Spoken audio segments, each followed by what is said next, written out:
Good morning, everyone. Thanks for coming. If you need a seat, we'll get you one. We've asked some people who are sitting that don't need a seat to please give up their seat, but they have not done so. So if you need one, I'll get you one. So if you need one, I'll get you one. I'll get one. Thank you. I'll get it. If you have not been in this format before, what we have is, what this is called is a face-to-face, and it's a forum where you can come in and you can make comments, you can make suggestions, you can ask questions, and we'll try and get you the answers as best we can. We have a number of people that we try to recognize on the front side every time. And this time, the sponsors that are paying for the coffee and cookies that you're welcome to, and the ice cream certificates that we'll be drawing for and giving away. Please sign up for those. Also, the sponsors today are Rail and Do It Hardware and Yoder's Service. So remember those two names as two of the folks that you would look to for products and services if you need anything, and I appreciate your help there. Also, we've got some board members here probably. If you would recognize yourself, I would appreciate it. Start over here. Dennis King, lot 1076. Tim Hoffman, lot K485. Mike Harding, lot 393. All right, thank you to the three of you. Then we have some board candidates that membership will be voting on next week, Saturday, a week from today. So if you're a board candidate and would like to be recognized, please do that. Jennifer Luker, lot D161. Anyone has any questions or anything specifically for me? I'll be happy to answer anything after face-to-face. Thanks, Jim. Jim Hunt, N182, pretty much the same thing. Thank you, Jim. Anyone else? All right. Then, finally, and not least importantly, we have a number of staff people here today, and I would be honored to introduce each one, but I'm going to let them do it themselves. So if you'll start over here, Ralph. Ralph Smith, part-time park inspector. Again. Redo. I'm Ben, I'm with the maintenance. Thanks, Ben. Steve Yarman, Your Peters Golf Course. Anyone else? I missed one last time, so Brandon just walked in. Brandon Williams with maintenance. thanks, Brandon. Appreciate you being here. Thank you all for being here. Then beyond the introductions and the promotion of those that are paying for this, the floor is open, or the forum is open to any questions or comments if you have any. Please feel free to ask. I got a question. Sure. Can you tell us why the two board members resigned? I can't tell you all the reasons, but I can tell you that that with respect to Rob Klein, his job took him away. We knew this a while back that it was going to be tough for him to. Gene, I hate to interrupt you, but I got to show you something that was on my golf cart this morning.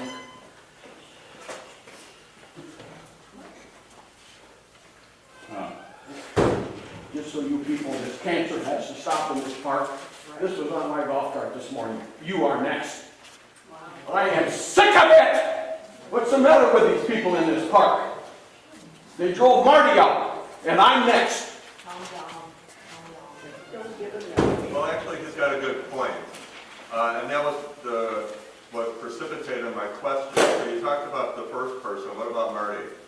What I can tell you about Marty that I know, and right now I wouldn't ask Raj to try and explain it anymore. But Marty couldn't take it anymore. Period. She had had enough. In her words, she was broke. Anthony? Again, this is a rumor, but I want to ask if it's factual or not. I had heard that she had been assaulted and that she had been threatened. There was, and again, I didn't hear it, I don't know all the words, but there was a threat at chapel last week, outside of chapel. Okay, so there was, That really upset her. I think it was, I don't know if that was I don't think it was the reason, but it was kind of probably the straw, I don't know. if people are threatened by members, is anything being done about that? The attempt was to, I contacted Steve immediately, and we had a real sketchy description of the cart. So we were attempting to find the cart. There was the cart, when it drove away from Marty, she could not see the site number. And by the way, before I go any further, thank you for asking the question, and thank you for your concern. When the cart drove away after she had been approached, there were toys behind the cart, like underneath the well in the back, and she could not see the number, and she had never thought to look at the number as she approached the cart. When the verbal assault was going on, her words to me in an email were that she looked down and didn't look at the person, and she could not be able to recognize the person that did it. So prior to that being communicated to me yesterday, we were in a hard attempt to find out who it was by virtue of the description of the cart, and then getting site numbers, and then looking at the membership pictures that we're all required to have, the photos, and then to give them to her to identify. And she simply said she would never be able to identify it. So at this point, we're stuck. But I think that everyone on board, and Mike or any board members can speak to it. These folks serve the board as a service, as a community service. Right. They don't, no one deserves it. But I would say that it's a sad day, and I know Raj has been very close to the situation, and this has been going on for a while. And I think that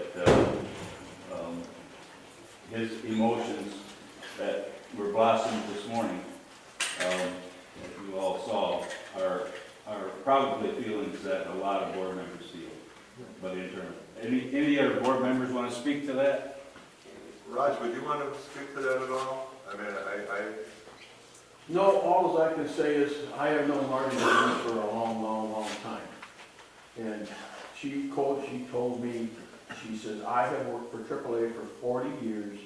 She says, I have dealt with every race, color, creed, size, description of persons over 18,000 people that she was number 2 in command in the state of Michigan for AAA. She had budgets for all of the branches. When they had to build a new branch, it was up to Marty to find the land, find the people to build the buildings in the whole 9 yards. And she said, in my 40 years, I have never been treated and ridiculed and criticized. I have been the last year at 70 behind. And she says, well, people broke my spirit, and when your spirit's done, she says, you can no longer continue. And she left. She's in Florida, and she won't be back. And we lost one fantastic person. We and her, and I'll even quote me on this. There has never been, and there will never be a president in this park that was dedicated to the rights of these people that were marching to do so.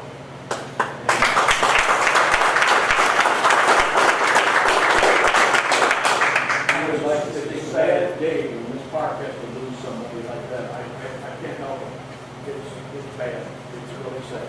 I would like to speak to that as the president of the board previous to Marty taking office. And I had done the best job that I could do, and unfortunately at the time I thought I was not reelected. I was very disappointed, only because perhaps some of my values and opinions and knowledge, based upon having served 3 years on the board, were just totally negated.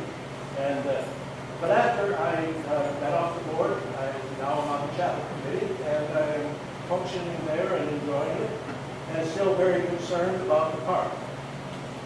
And the one thing that concerns me more than anything is the phrase, united we stand, divided we fall, and it seems as though we're more intent on dividing this park than we are in uniting this park. And some of it stems, I understand, from current board members, and some of it stems from those who are running for office. Now, I think we need to work very, very hard on uniting this park. I sat in many of the board meetings, and I began to see that I had not been the person to lead this park in these last 3 or 4 years. Marty did an excellent job, and I commended her and admired her immensely. Anybody that finds fault with anything that she did, because you disagree with her and are promoting this kind of an attitude, I think you need to do some soul searching. There's a phrase that comes to me, be quick to hear, slow to speak, and slow to anger. And I think that we've got it all backwards. We're slow to anger, we're quick to anger, and quick to talk, and we are not one who listens carefully to those who have a different opinion.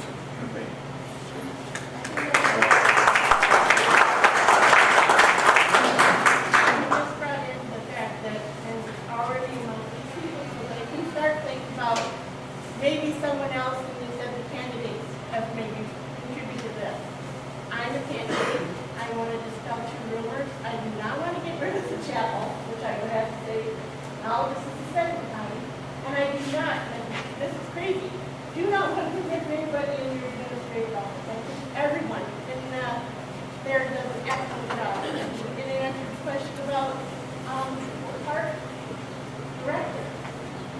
Like we say, over and over again, it's up to the board members to make sure that we're going in the direction that we need to go. As far as Marty's concerned, I'm sad because that experience is gone for the members of us candidates that are possibly going to be in that position on the board. It's very sad. And as far as another thing about what you said about there being animosity and division in the park, I feel it all the time. I have people who are afraid to put my signs on their parks because their children might be riding the parks. I don't want to hear that. I don't want to be a part of that. We need to really check our hearts and our minds to make sure we're doing the same right thing. Can it be addressed about the forum? I know it's freedom of speech, but since I have been in this park, this will be 7 years, I really feel that if someone were to buy in this park and go on the forum, they're bringing down my property value because there is so much gossip, so much misinformation, so much maligning and name calling. I refuse to go on it anymore. But I feel it has caused a detriment rather than a help. I see where it could have some positive aspects to it, as to the positive things that are going on in the park. But if they, who started it, do not set some guidelines, just like Facebook has to do, or Google has to do, the forum needs some guidelines as to how it's going to be handled. And at this point, I feel legal counsel should come in, because I believe that site is a detriment to this park the way it stands. And thank you. I've heard similar comments to that. That being said, that's the reason these forums here are taking place. We would like to negate the need for any other forum by having an open voice. Those voices some of the voices that are on there that are reasonable yet disagreeable need a place to say that, and that's what this is for. We would love, and we've talked to other committees and some board members with respect to this, and there are other ways that we're looking to to mitigate the need for such a site or a post page like that. I mean, And make it irrelevant. I can see where there's real positive, like last night driving around, someone showed us some things that he put on the forum of the Christmas decorations, and things of that nature, things that are going on in the park, and I thought, that is a great forum for that. I mean, I'm not for disbanding it particularly, but I do think that they need to be aware of the very things they're complaining about. They are creating a bigger problem than what we had. Yeah, I don't know if any of you were here years ago when we had a little thing called Pine Sap. Yep. Yeah, I can tell that some of you heard it. I wasn't witness to it, but I heard it. And in those days, you know, the same attitude, same types of groups would meet on a site, and that's where these issues would be discussed, and it was harder to spread the word. Today, with social media the way it is, it's much easier to find like-minded people, and it's much easier to dispel or dispense false information. Working on a keyboard, you can be pretty brave, but when you come here, and there are people here, I know there are people here, that don't agree with the administration, and they don't agree with me in particular, but I give them credit because they're here. This is the place to be, and I have all the respect in the world for those people. It's the ones who are on the keyboards that don't show their face, or that come up and put signs on people's golf carts. It's ridiculous. But anyway, yes, sir. Could I make a request for these people that group kind of move back? Sure. Hey, thanks. And I make a request for everybody to speak louder, because I've got a big circle here. Yep, and we got a camera right behind you. So you're heard loud and clear. I just wanted to say something quick. You know, I've had the privilege of serving on this board for 2 years, and you know, I think every single one of these board members puts in a phenomenal amount of time and energy, and has a great heart for the park. And under, you know, Marty's leadership, everyone has had the ability to voice their opinions and to be heard. And there's always going to be disagreement of opinions, and we have disagreement on our board, but I think we have great respect for each other, and we end up making good decisions as a board for the park. And I think what I'd ask of people in this room is, you know, first of all, I congratulate you for coming into this room to hear directly from people and ask questions directly. And I think it's great that we have forums like this where any and all questions are welcomed and answered and opinions are heard. So the encouragement is to people who aren't in the room. We have to be careful with what we write on the computers, what we write on the keyboards, and that we encourage people to seek out their own answers, their own information, going to the board meetings, going to the annual meeting, going to face-to-face, or at least pulling them up on YouTube and getting the answers directly. Because that telephone game causes a lot of contention and a lot of miscommunication. And I do believe that starts to hurt our park and our property values and those types of things over time. We really need to be working together. I have a question. Certainly, I'm not going to try to defend the forum. I mean, there's good and there's bad on that forum.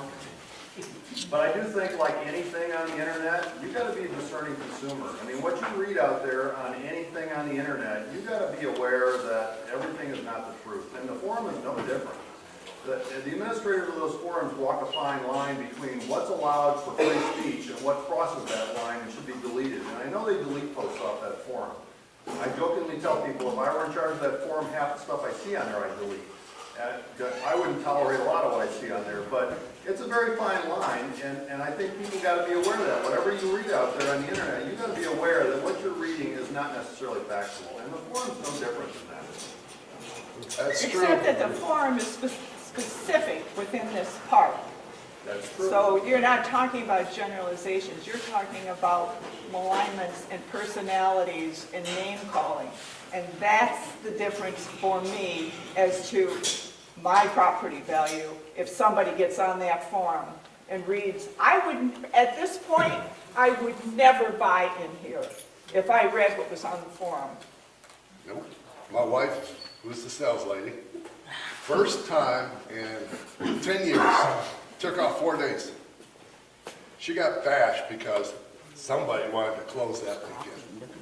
And to see all our family for the first time in 10 years, she took 4 days off. Somebody was upset. Now, she made this park, you know, the values are going up. And what she has done in the last 10 years is amazing. And to bash somebody like that, you got beautiful people working in this park. Every one of them is, you know, I personally could vouch for.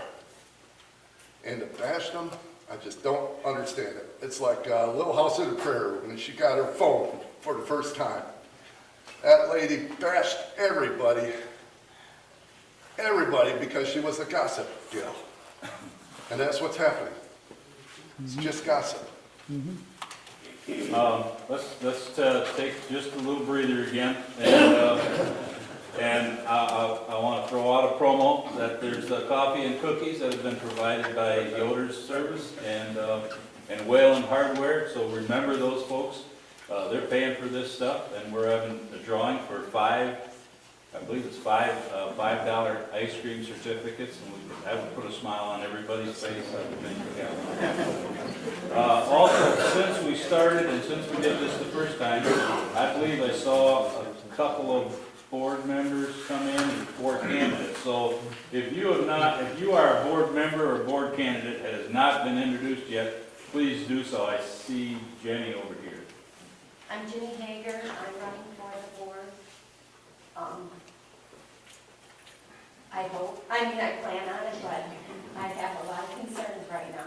So, one thing that I would ask is, please pray for me.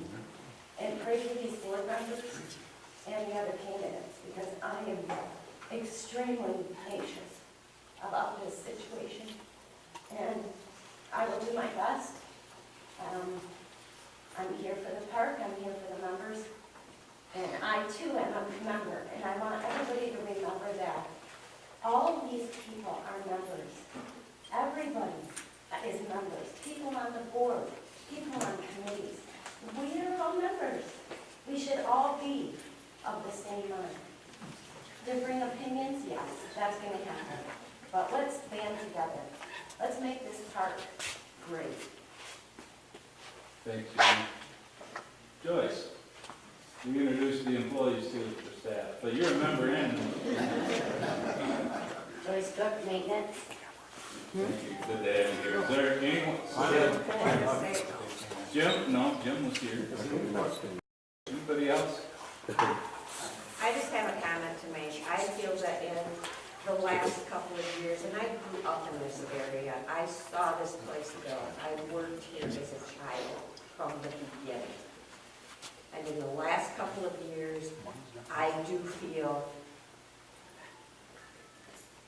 that somebody here does not have our best interest in mind. I am a member, and I feel that when you hire people to come in here and do a service for us, or whatever you're doing, we should come first.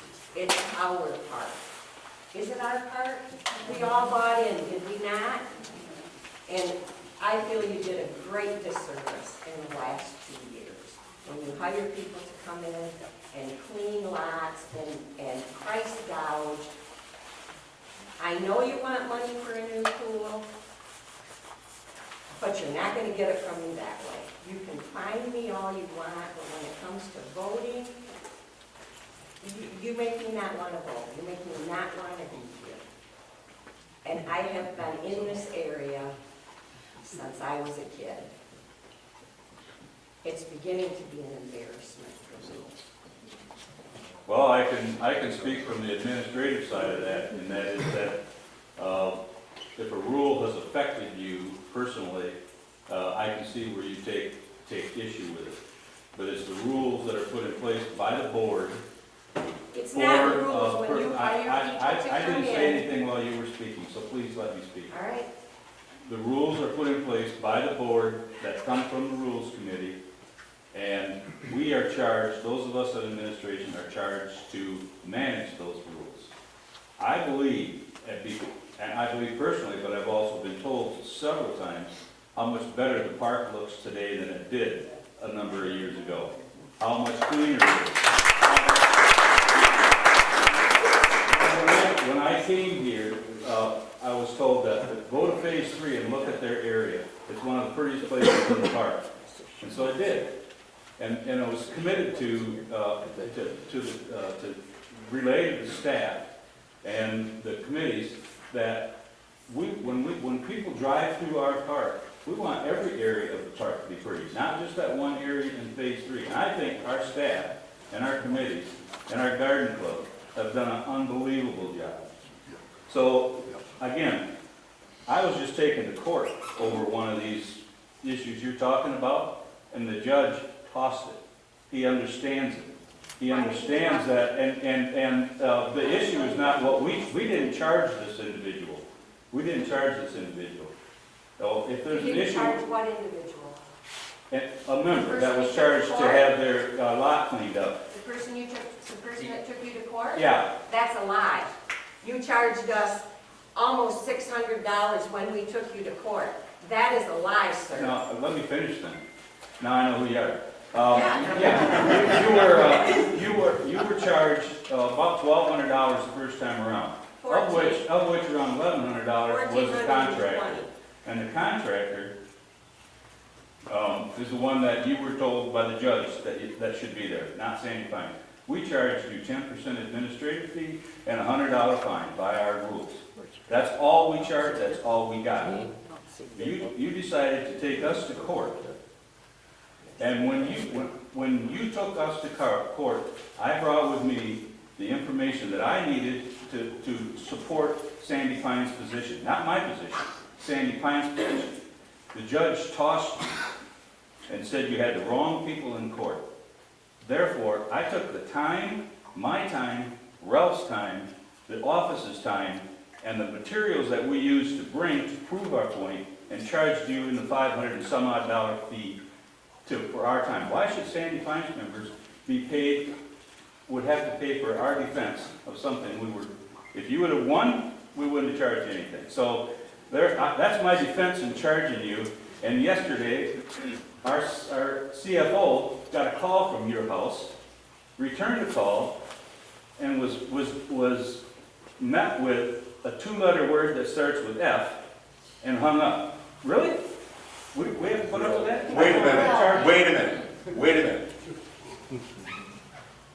Wait a minute. She called me back. Yeah. Kim called me back. I didn't answer the phone when she called me back. She sent me an email saying, please get back a hold of me as soon as possible. I worked third shift. I didn't get that call. I didn't get that email until I woke up. I never swore at you. That house I never said it was you that called, and we had mentioned that. It was somebody within your party that did swear to me on the phone. No. I did not. It was at your contact phone It number. was your contact phone number. 616-304-0383? Yes. No. We didn't. I don't know if this is the right place for this. Yeah, now, if you want, this is not, you're exactly right. This is not the right forum to handle this thing. We'll gladly talk to you about it again, but we'll justify it on our side of it. And Okay, well, let me just finish with the Yeah. fact that when we were charged for our lot cleaning last year, when we went to the arbitration, we had none of the facts, none of the fees. We were presented that at arbitration. The person that cleaned our lot, while he did a wonderful job, he power washed our skirting. It's beautiful. We don't have skirting. Yeah, I heard When that. you hire somebody and you don't even know what they're charging per hour, would you do that in your own home? Would you buy a car without knowing how much it costs? This is the. You would not. This That's my point, Yeah, is no, you they- don't have our best interest The point in is mind this. when you do that. The point is this, there were about 130 people that received citations last year. all verified with photos before and after, and you All go to the judge, saw the photo photos, services okay? overcharged. That could have all been avoided had you had your place in shape like 2,000 other. We did clean it, sir. Tiffany and I will gladly talk to you about any of the issues you got, but this is, you're right, this is not the place. If you got an issue with rules, that you can bring that up. If you got personal issues, you've already gone through that. You've gone through the rules, you've gone through, the inspector has helped you, you've gone through arbitration, and you've gone to the court. So I think you've had your day. But, anybody else? Let me say something. Yeah. I've been here 28 years, and we came here, there was mud roads and everything else. I mean, this park has come from mud all the way up to what it is today. Now, I know things have changed since when I was in the military and everything else. Do we have to give our people body cameras and voice recording every time we go see somebody? Is this going to be a necessity? And then are we going to have a special board, a legal board, to observe the findings of the video and speech to verify whether you got a grudge, or I got a grudge, or somebody else has got a grudge? Then take it to that board, not to all your neighbors and everybody else, because everybody adds a little piece onto it. We've been through this for 28 years. It's been up and down, and one time I was ready to throw in the hat and sell my place too. But this, I gotta tell you, as far as family is concerned, you can't find a better place, a more reasonable place, a more enjoyable place. Yes, it's busy on weekends and holidays, but live here 6 months out of the year like my wife and I do now. I wouldn't trade it for nothing. So let's be human, not picky, or I'm right and you're wrong, whether you're right or not. And if we gotta do this on video and audio to prove the point, then let's give the board permission to buy this equipment, furnish it to the rangers and anybody else that might be involved. And if you are so upset with this park, please leave. We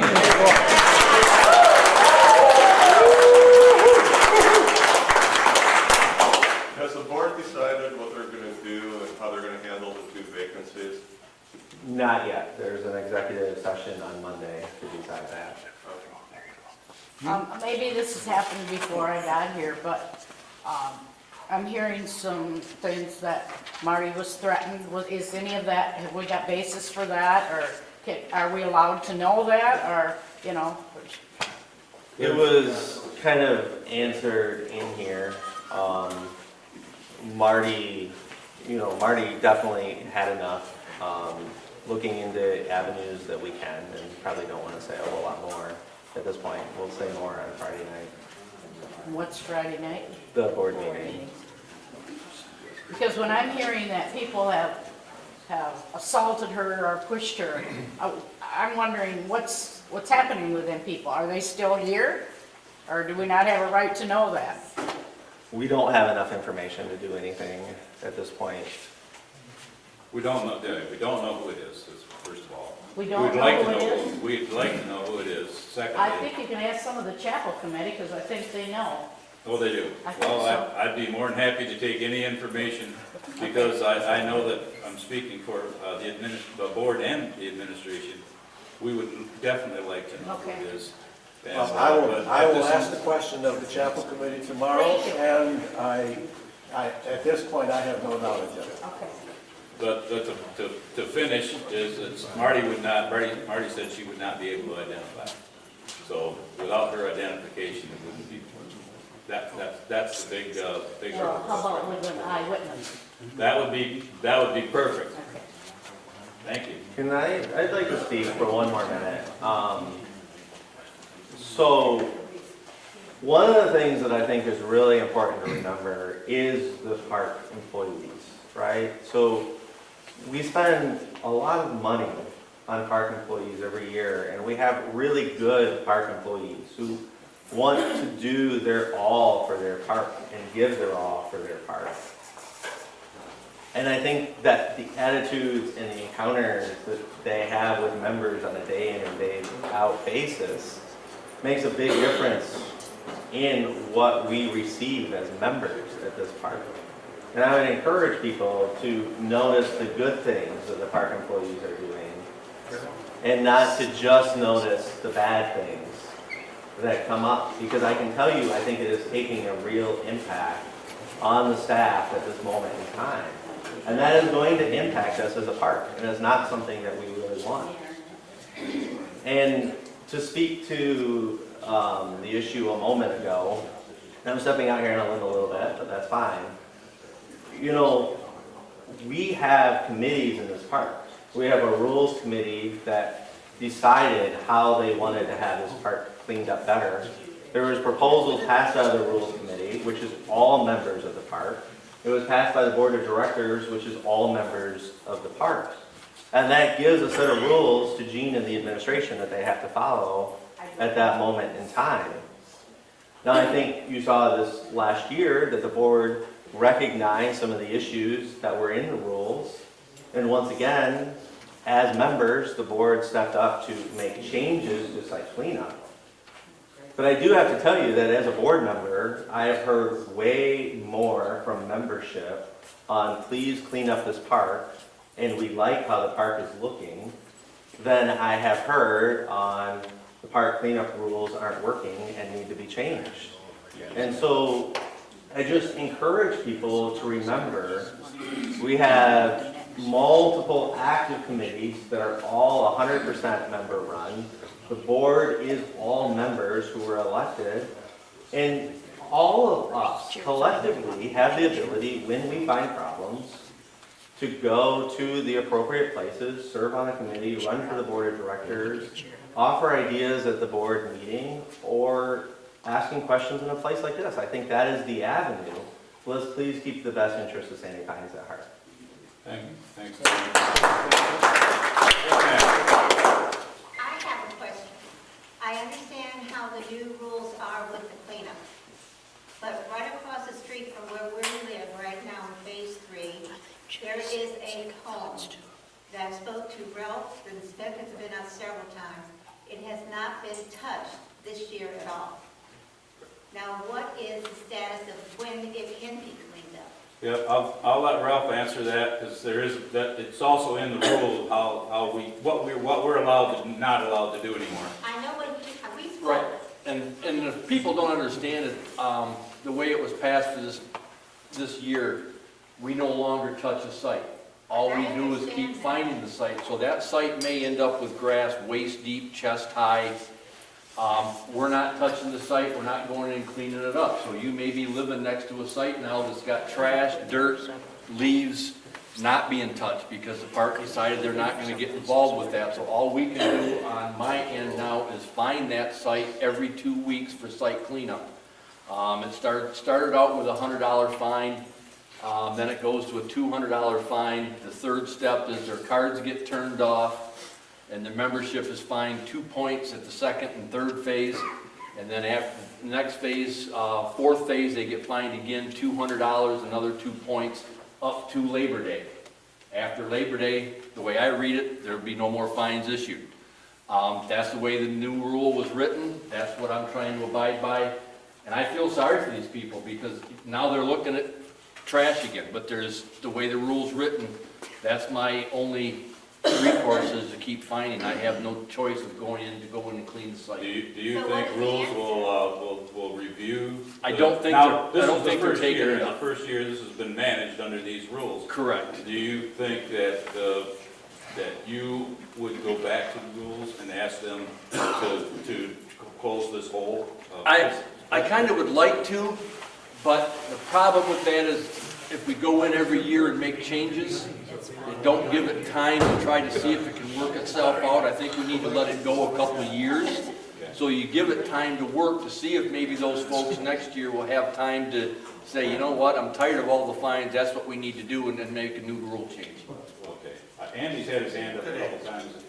Just to change topics a little bit, I think it's great you're recording these meetings and putting them on the website and stuff. Not everybody has access and knows how to do that. My suggestion, and I don't know if it's possible, can we play these on one of the inside cable channels, Sandy Pines 9.1, 9.2? You know, the board meetings, these meetings, the meet the candidate meetings. I think people, especially those that are computer savvy, would like to be able to see on a rotating basis these meetings replayed on the internal cable channel. I don't know if that's possible, but I think it would be a great way for more people to understand what's going on in this park and be able to see the questions. You probably, more than anybody in this room, knows whether it's possible or not. I would think it would be. Anything It would be uploading it to Traverse City, right? That's right, you upload it to Traverse City, and they should be able to do Yeah, it. And so we're, rather than paying them to do it, I think we're putting it on the YouTube channel. The last time we had one, we recorded it, but there was no sound, because I didn't use the microphones. So I did everything they told me to do but use the microphone, so. I just think if it was on the TV, more people would be prone to watching it than going on the internet, trying to figure out where's the link and where do I find it on YouTube. And not everybody knows how to do that. So It's a good point, and I think we ought to look at it, because I think those channels are underutilized, and would that be a good way to use it? Yeah. Sir, you had your name. Yeah, I'll get you next time. I'd like to ask Ralph about this site that we're talking about. Is the site in poor shape because of neglect, or is it because the member doesn't have the ability to clean it right now, for whatever reason? Because if it's the member doesn't have the ability to clean it, due to age, due to death, or whatever, I'd like to put together myself and a couple other people who go clean it up and be done with it. It's a site that was fined, it's been fined the 3 years that I was a full-time inspector. They were fined every year for just not cleaning it. They would come out, I don't know if they've been there at all this season at all. Yes, Friday at 3 o'clock in the morning. Yeah, they would, yeah. So it's neglect then? Yeah, so it's just that they don't care. They physically could clean it Yes, if they chose. yes, and they've got kids that come out, you know, that could clean it up, they just choose not to. So that's one of those that falls in that loophole and that crack of, you know, the way the rule is, and that rule is gonna fall. There's gonna be a crack somewhere, I think, in a lot of anything you do. You can't cover every little spot, but that's more of just neglect than anything else. Ralph, Yes, ma'am? but if you stop them from being able to get in, how can they clean it? If they come in and they can get to the ranger station, when they go to card in, they'll have to get access, and the ranger will let them know their cards have been turned off for this reason. The only way they can get in is to clean the site, so they're only gonna be allowed to come in and get the site cleaned up. If not, I mean, that's the way yes, that's what we're looking at. We just had that last weekend where some folks came in, and we were in the process of turning off all their cards because their site hadn't been cleaned up yet. And they showed up because they got their last email, and they said, wait a minute, what's going on? The son was taking care of it, Dad and Mom were out of the country, didn't know nothing about it. And when they found out, because they got it through the alert system that we tried that, they were out here the next day with an armload of people cleaning up the site, getting it cleaned up, apologizing for the not happening. And they got the site cleaned up immediately. They had to come through the rangers to get in. So are you saying I should quit cleaning my neighbor's site? It's up to you. Do you want to look at it, or do you want to, you know, I mean, so nice. Like doing it. and that's what I tell folks. If you want to, if you don't want to look at it, clean it, be nice. I mean, but I can't. You settled? All right, Tom? Yeah, different topic. I understand that there is a couple of new positions that are created or whatever. A, is that true? And if so, would you please elaborate on what they are and why they was made? Which position are you? I can't remember the exact title. Was it one emergency and the other was? Oh, okay. Okay, yeah, something like that. Yeah, I'll have to go back to last September when the board, at the board meeting, when I was told or requested by the board to do a review of the safety and security department and come back with a restructured plan for that department that would separate some of the tasks within that department. So that's what I did over the off-season. We had another couple folks come in and did a review, an independent review, and then we got together with Kimberly and I and those gentlemen. We put together a restructure plan and a roadmap plan for that safety and security, emergency services and security services plan. Brought that to the board in June, and that had full details of what we'd be doing, what the separation of powers would be, and who would be in charge of the human resources, and who would be in security, and who would be in charge of emergency services. From that, we made a new category, that is emergency services manager, which Steve DeArmond, who now is safety and security or safety director, will be in that position. And that position will be doing, he'll be doing a lot of things he has been doing, but he'll be able to focus on them more clearly and be able to do exceedingly more with other items that are on that job description as well. And I don't have them all memorized, but there's a pretty extensive job description that gives him authority and oversight over a number of other things. And then the other position will be the security services director, and that we're able to put in a person that has been helping us in the last few years and knows the park well. His name is Mel Brummel. He's got 33 years in law enforcement. He will take over the security services, and his job will be to better communicate with the community, to enhance the skill sets in that department, and to find other ways new ways to patrol and to manage the security of the park with all aspects of basically human resources, where Steve will be more concentrated, on the electronic security and the policies. So that we did create, in effect, what the board had asked, is to separate those powers. So that's what that is. And that will be kick in after the 1st of October. Mel will be at the September meeting to introduce himself, and then we'll have some meet and greets with him next spring.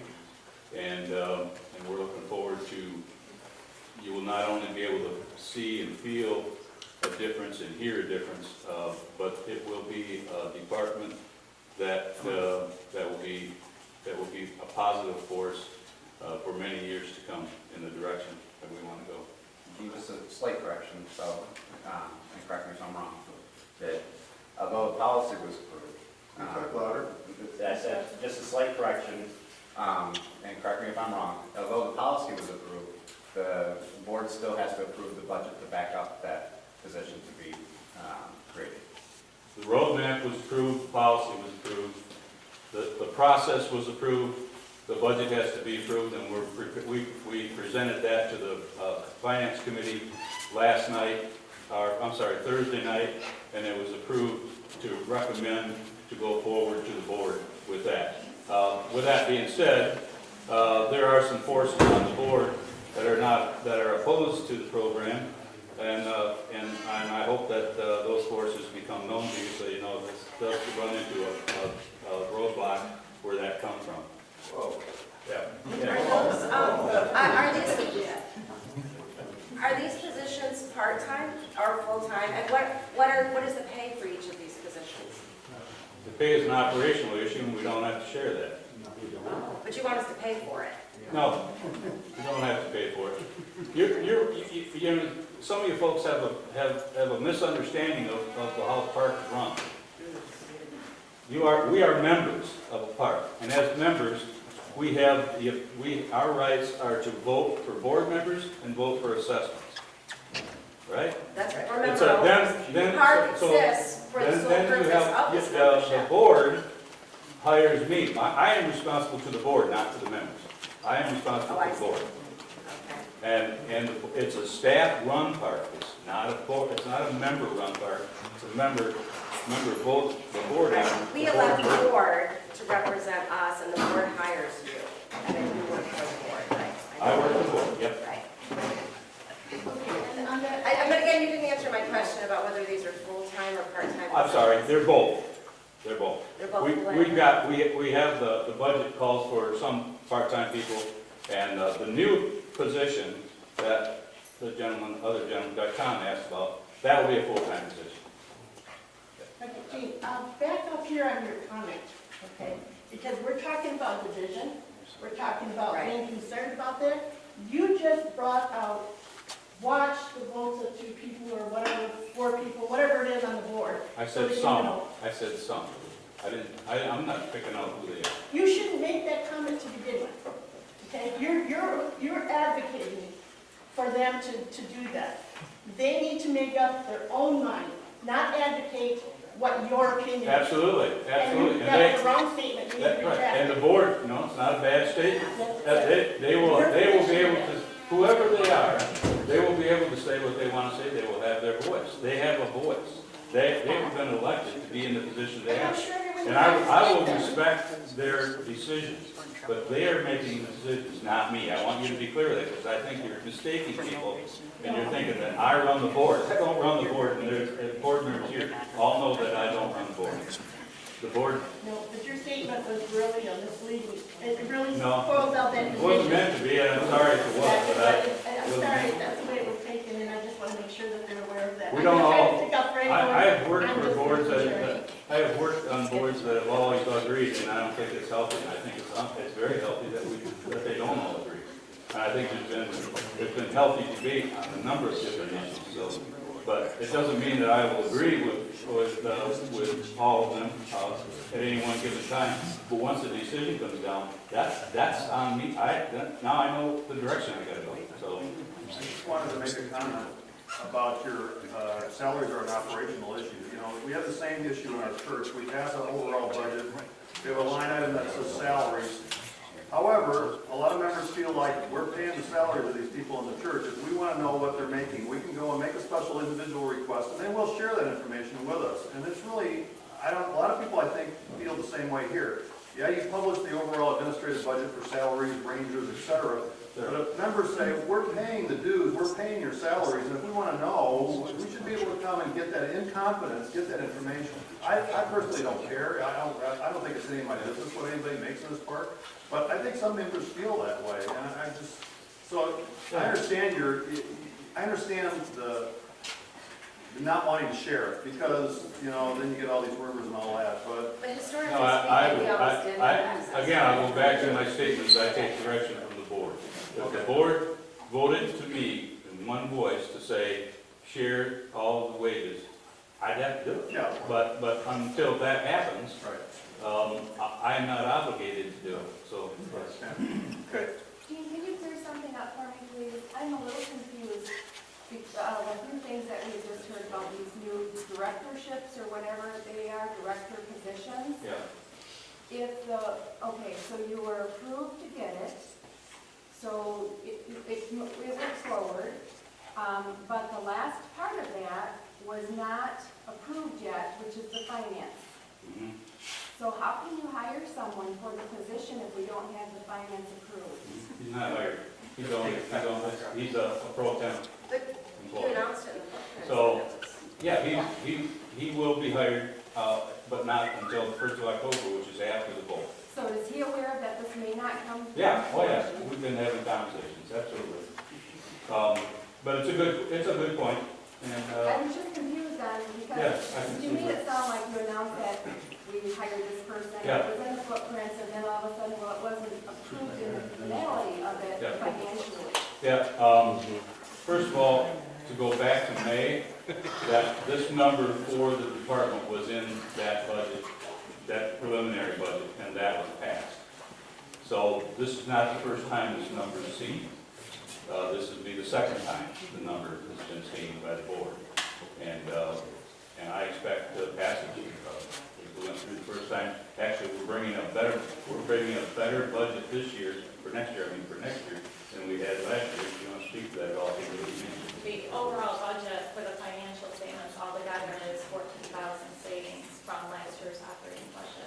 with all the changes in place. And the change in the security department involves, it was the hiring, we counted that out, and it was, currently there are 7 full-time employees and 8 part-time, so this shift would go from more full-time, less part-time, to give us more coverage and more stability. So that But change, that that change 14,000 was was- all for employees' salaries? The overall change in the overall financial budget is a 14,000 savings to the park. Just in employees? No, No. just the overall budget altogether. Okay, so where did we save to be able to afford 2 more salaries? Some was saved in individual departments, and others were offset by additional revenue, which was like the golf cart rental department, that's bringing in a fair amount of revenue. That's new revenue. So in a sense, we were hoping to be revenue neutral with the addition of this program put in place, and in fact, we're a little better than revenue neutral. So, and generally, we have, that's a conservative number, because our cash budget at the end of the year right now is a little over $100,000. It's generally been between $80,000 and $100,000, but the reality is at the end of every season, we wound up with anywhere from $250,000 to $500,000 in reserves. So, it's a conservative number, and I hope that the trend continues. But this is only my 5th budget, and I think that each year we improve it, and we've shown over the last 4 years anyway, that our managers, and I will give kudos to them, are doing a very good job at being efficient in their individual departments, and we've encouraged them to be entrepreneurs, and they're coming through with results. And I just wanted to point out that the current CRF proposal doesn't take into account any of that potential expected surplus in the operating fund, which since we've met our 180 days reserve, in the future, we could be transferring that money over into the capital fund and building that fund up. But the current CRF plan doesn't take any of that into account. It simply says it's all on the members. The members are going to pay for the next 10 years. And if we have extra surplus, so be it, that's great. But we're not projecting into the future of what those surpluses could be and taking that into account. That's a good point, Andy. And what it is, and to your point, if you look at the CRF, the 10-year budget, we're at about $9.6 million, I think it's in that range, that we're expecting to, that's our estimate to spend over the next, our needs over the next 10 years. The $200 we currently pay brings in $430,000, or $4.3 million over 10 years. We're proposing to double that, which would make it $8.6 million. Now, we're $1 million short. Where's that money coming from? We're expecting it to come from additional operating reserves that will be transferred to capital. We don't want to come back for another assessment. And 5 years of history shows, and I think we'll show a pretty decent reserve this year again. 5 years history shows us that we should at least be able to figure on $100,000 a year, barring any real complications. So we're hoping that we can have the board transfer money into the capital reserve where we might have those shortages, rather than to, that being said, it'd be great to come out of the capital, at the end of the 10 years capital reserve with a nice chunk of money, and if that was the original intent. But again, everything in there is meant to be taken a year at a time and prioritized each year by the board, and then see where we're at the end in 10 years. But I think the projections right now are in the $400,000 range. So I'm hoping that would be a conservative number. I know that it's shared, your concerns shared with some of the board members too. So. In the time that you've been park director, how much money has been generated from the condo sales?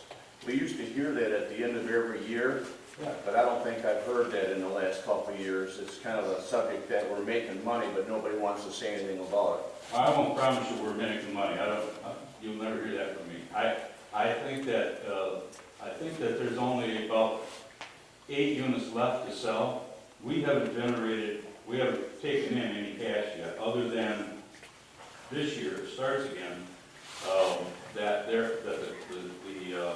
the developer isn't up on top, and the development partnership isn't up on top, that I believe we're gonna be getting the original $5,000 per sale that we would get back with, but I haven't seen any of that yet. But Deputy just indicated that he's ready to start paying that back, and we can see that.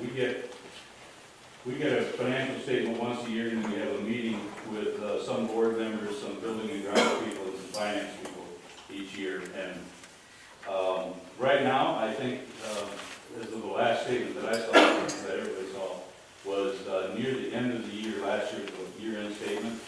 And I think if, on paper, if it got sold, we would each get like $350,000. But I wouldn't vouch for that. I would say that if things stop now, maybe a couple $100,000 that we would get out of it. Debbie has some cash that he put into it that he didn't ask for any fines to contribute to, but from 2008 until, well, we didn't contribute any money into it at all. But when the bank loans, there's an infrastructure loan that's now been paid off, there were payments required for that, and then there was a revolving line of credit. The revolving line of credit is really healthy, it's generally paid off pretty quickly, and the long-term infrastructure loan is now paid off. So the condo project in itself is pretty healthy, but the bills that Bob Duffy paid without asking us for contributions, this was before I got here, have built up, and I don't know what that number is, but that would have to be paid off before anything was split up. But right now, our loan amounts are very minimal on the infrastructure. The infrastructure's gone.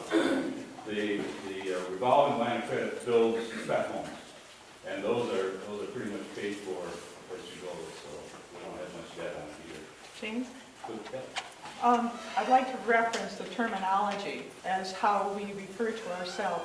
I hear people say, "This is my park." And I think that's where we get in trouble. If I were to become a member at a country club, I buy a membership. And that is what we do when we join this park. We buy a membership. We do not own the land. So we are members, just as if you were to buy a membership in a country club. And I think that would be helpful for people to understand, that you buy into this park with the understanding it is board-run, staff-run. It is not a democracy, so to speak. The other question I have for you, we have campers who are next to us. What are the rates to rent a cart for a day? Now that they can't go outside of the park, you can only rent in. Yeah. And they said it was $65, and I thought, wow.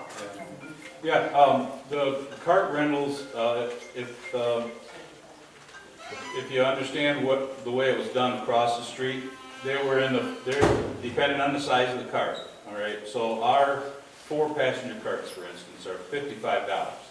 Last year, they were $40 across the street. We got newer carts, that's one thing. The other thing is that last year, if you would go across the street on a Friday afternoon at 3 o'clock and rent a cart, at midnight, your $40 would be used up, and you'd click over into the next $40, and then you'd pay that again on Sunday, so you pay $120. When you rent one here, you pay $55, but it's for a 24-hour period, so you pay from 3 o'clock Friday afternoon to 3 o'clock Saturday afternoon to 3 o'clock Sunday afternoon, $110. So it's actually cheaper than it was across the street. And you get in a new cart. And we know who's on the cart. Because I believe we had an awful lot of security issues that people were going over there to rent and coming into the park and using our facility, which I hear every day that people don't like, so. And weekend and weekdays are different rates, right? Weekends and weekdays are different rates, yeah. Yeah. I want to address your comment. We are member owners. The bylaws state that this park is run for the membership. We're a nonprofit corporation. We're not a nonprofit, that's incorrect. Well, we're not we don't file as we lost a nonprofit organizational ability 22 years ago, when we failed to file for Lost the taxes 5% for 7 years in a row.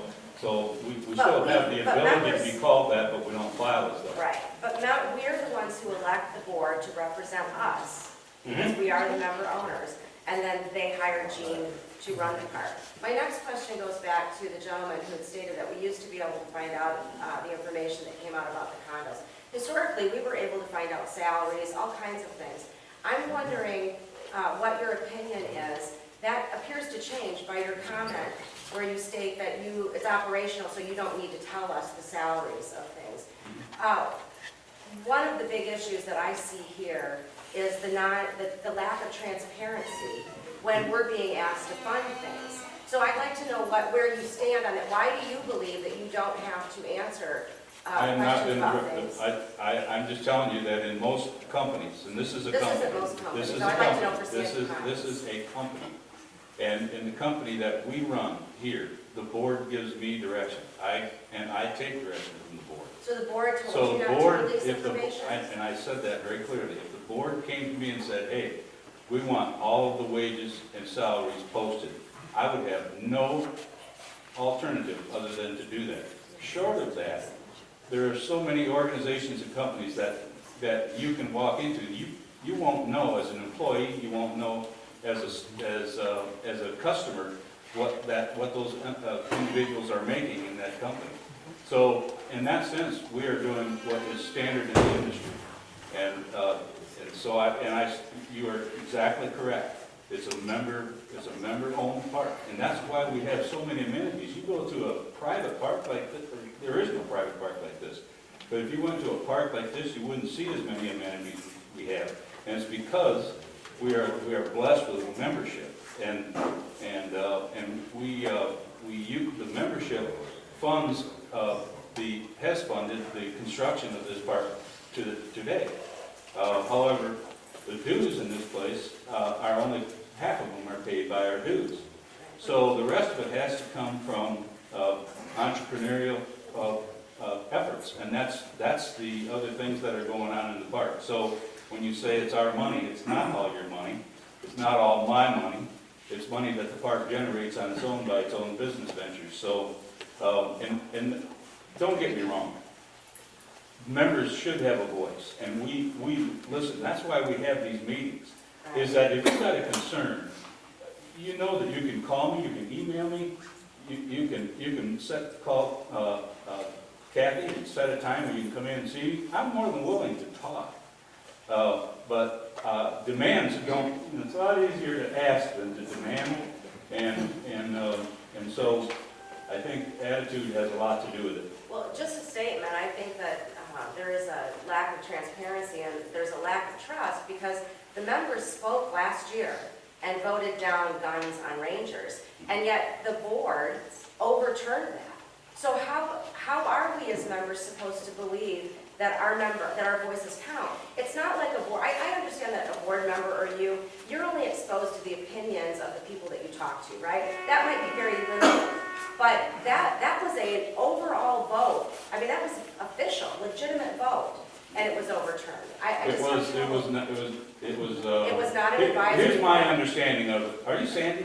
I am saying. Okay, here's And my it wasn't, understanding. I have a copy of the proposal. We did not vote on an advisory vote. We voted on something to institute policy. Now you're trying to be legal, and that is incorrect, because we had legal counsel, we had legal counsel look at it, and they came to the board meeting, of which all board members were in.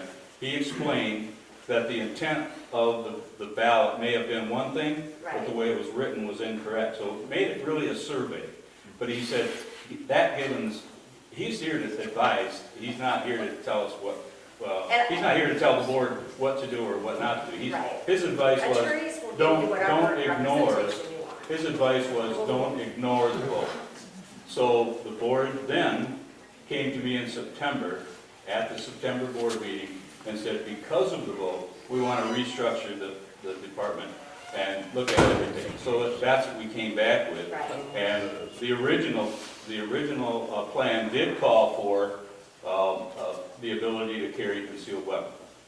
And the final version that went and was approved does not not allow that. So. I understand that we that- before that it is- still- That is a part that is a real misnomer, is that the gun is the most important thing. No, it's the quality of the service that's gonna come out of the efforts of the emergency services and the security services. That's the important part. The gun was only to protect, in a most egregious situation, to protect life.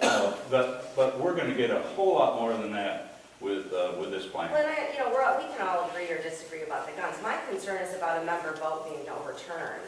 That to me speaks volumes about What? where we stand right now as a park. So given if you were listening to me, Yeah. given the explanation that I just gave, what did the board not do? What did they overturn? Because we aren't happy. They overturned our vote to make it to institute policy. You're quoting yourself again. I know. What did the board overturn in that ballot? May I add something? Just a minute, Calvin. You know, and Joel got off. I was at the board meeting in your security, plan got approved. And what they didn't do was throw out the idea of an actual firearm altogether.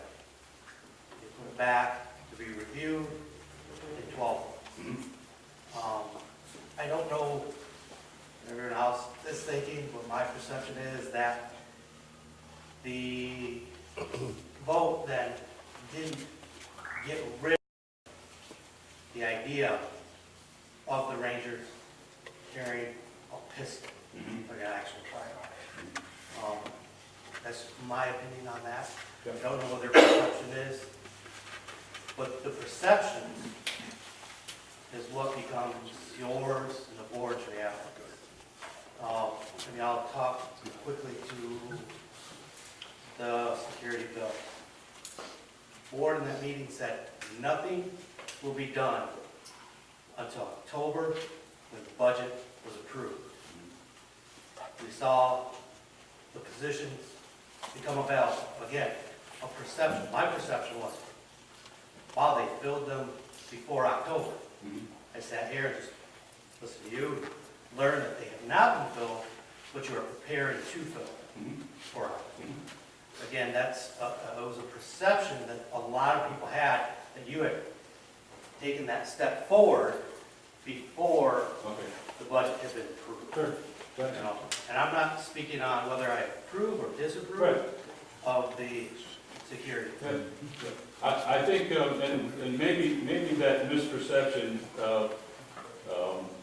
is my fault, but I wanted to bring out Mel because I wanted the membership to understand the quality of person that would be stepping into that position, that we have an agreement that he will take the position if it's made available. But here's a guy that's been in law enforcement for 33 years, is currently the chief. And I don't I'm just saying, if that was a perception, it was probably. That was my perception. Yeah, okay. That had already taken place without the October budget being approved. And that's when I got a little anxious. I just did learn something new here. That's on me. So, That's on me. and I don't disagree with the choice of personnel or anything like that, don't get me wrong. It's just how it proceeded forward. I was using it as an encouragement, but evidently it confused people, so that's on me. Correct me if I'm wrong. I was on the board at the end when a number of members signed a petition. There's a format that has to be followed, and there's a number that has to be followed, and all of the signatures have to be verified in order to be qualified by the members to be placed on the ballot. When they went through that petition, they found a lot of discrepancies in the way that was handled and the number, and so they didn't come up with a number that they needed to actually put it on the ballot. But the board actually made the decision, not because it was legally qualified by the membership, but the board made the decision to put it on the ballot. Is that correct? That is correct. All right, I think that's a very important thing to The understand. letter that went out said that they didn't say anything about the signatures being invalid. They said that the wording was not. So I'll speak to that for a moment. And I truly believe that is one of the most unfortunate things that happened, right? The board in no way wanted to invalidate the voice of the membership on that petition. The way that the petition was done did not meet the rules, and that's all we can say on it. But the board also took it upon themselves immediately to rewrite the forms and the documents to make it clearer to membership going forward what the process is, so that we would hopefully never have a situation like that again. And then the board chose of its own free will to ask the question of the membership: shall the board adopt a policy to allow employees to carry firearms? And we were told, no, you did not want us to adopt a policy to carry firearms. But And yet so you the still- policy that was passed does not allow firearms to be carried in this park. Except that a week before that vote took place, you were still discussing firearms being in it. Yes, it was still brought before us, Even and if the that was board, almost a year after the advisory vote said, no, we don't want them. you said you didn't want us to adopt a policy, and that was the decision that the board took, was to not adopt a policy. And the policy that was adopted does not allow employees to carry firearms.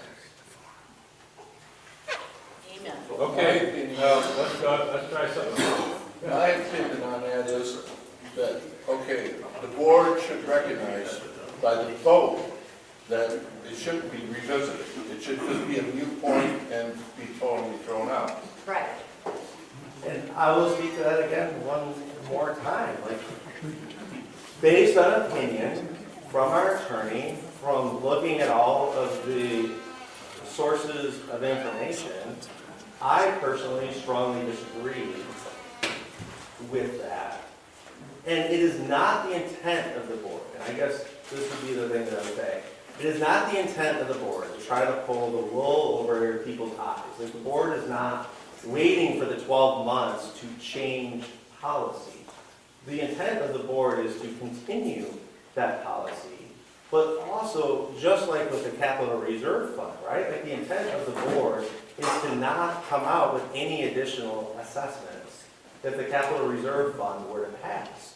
But we also cannot lock ourselves into a situation where, if situations change in the future, if there are emergencies that come up in the future, that we take all options off the table.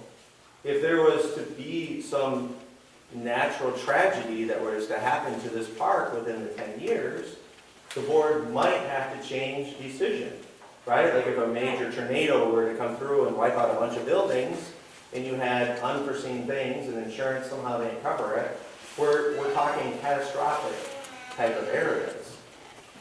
And the same is true with the firearms.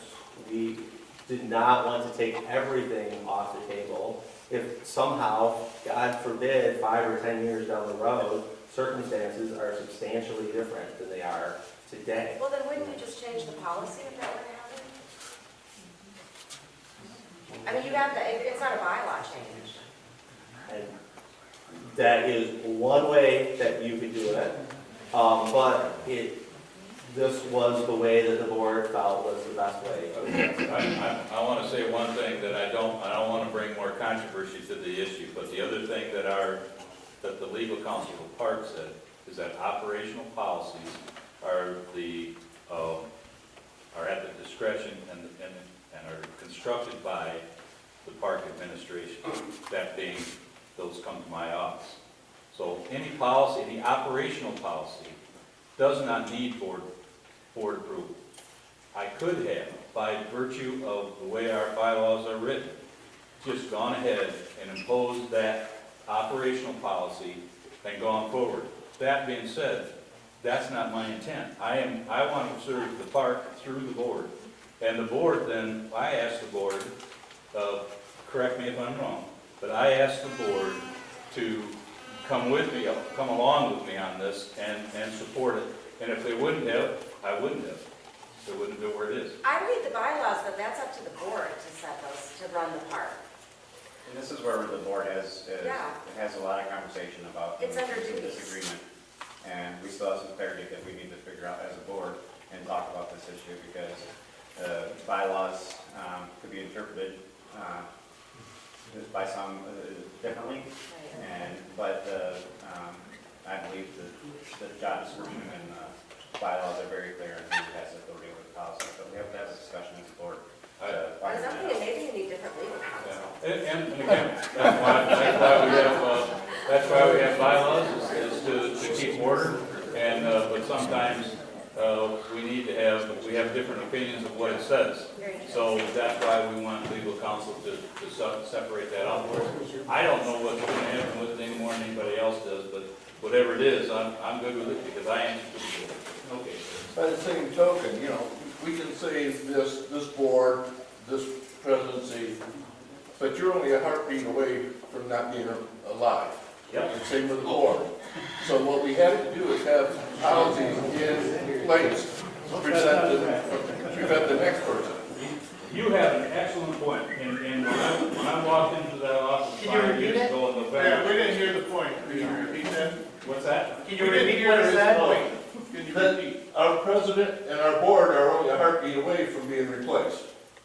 Plus, our board is elected, has a total changeover every 3 years.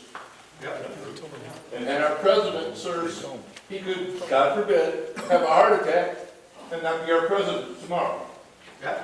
And when I walked in 5 years ago, there were no policies. Policy in the concept of what I understand in the bylaws, the policy is an owner's manual of how to run the park. My owner's manual was Dawn Park. She was the longest running employee that knew most about anything. So I would go to her and say, how does this go? What's the protocol? What has been done in the past? And so I used her a lot like that, but it didn't take long, and I think Stan, are you here? Stan and a number of other people, we tasked them with starting to build some policies, and if you want to talk policy, he would be a guy to talk to. And that's why I have a problem with the CRF, is, okay, our current board, our current president say this, but we're committing to a 10-year program. Who's to say the next president or the next board won't determine how it's spent, how it's and come back with us for another raise?